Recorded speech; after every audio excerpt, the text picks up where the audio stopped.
one of the great things about this country is that we have 50 laboratories of democracy. Anyone who thinks this is a good idea, I would invite them to talk to people in Colorado and look at what so far has been the results. Interestingly, both the Democrat and the Republican candidate for governor this year in Colorado were against it. Colorado's governor has said recently the decision to legalize marijuana was a bad idea. Quote, if I could have waved a wand the day after the election, I would have reversed the election and said this was a bad idea. Nearly 50% of Colorado's legal marijuana market consists of edible marijuana. Edible marijuana. Candies, sodas, gummy worms, they're laced with marijuana. As far as we know at least several children and adults have had to go to the emergency room because of this. This has possibly led to the deaths of at least 2 people in Colorado. A state advisory panel previously cited the obvious danger to children in an unsuccessful attempt to ban edible marijuana. And I could go on and on.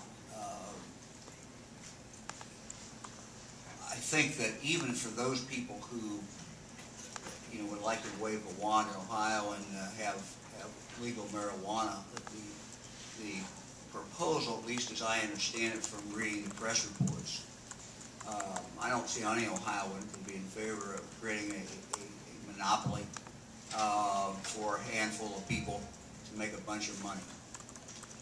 And that's what, at least as reported in the press, that's what this looks like.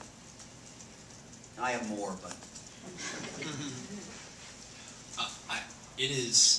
I enjoy looking at public policy issues and seeing what goes on in other states, and frankly, I don't know if I've ever seen a worse idea than this one. It is offensive to think that we would be asked to give a constitutional monopoly to the marijuana industry for a handful of individuals without the proper oversight and regulation to protect the people of Ohio, like the Attorney General just mentioned.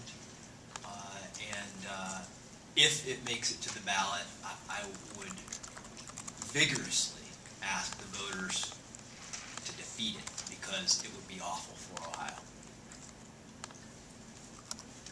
Well, even though I think it'll increase sale for Girl Scout cookies, I oppose it as well. I think, let me offer a little different perspective.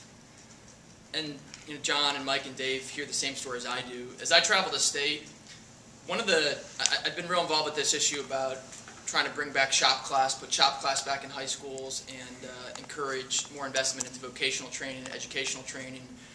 One of the reasons I've been involved with this issue is, as I travel the state, I hear from a lot of folks in manufacturing, energy, in the trades who say, as the baby boomers are retiring, there aren't enough young people going into these trades, and we're having trouble finding folks with commercial driver's license, people who are welders, pipe fitters, machinists, what have you. And so I do these roundtables sometime with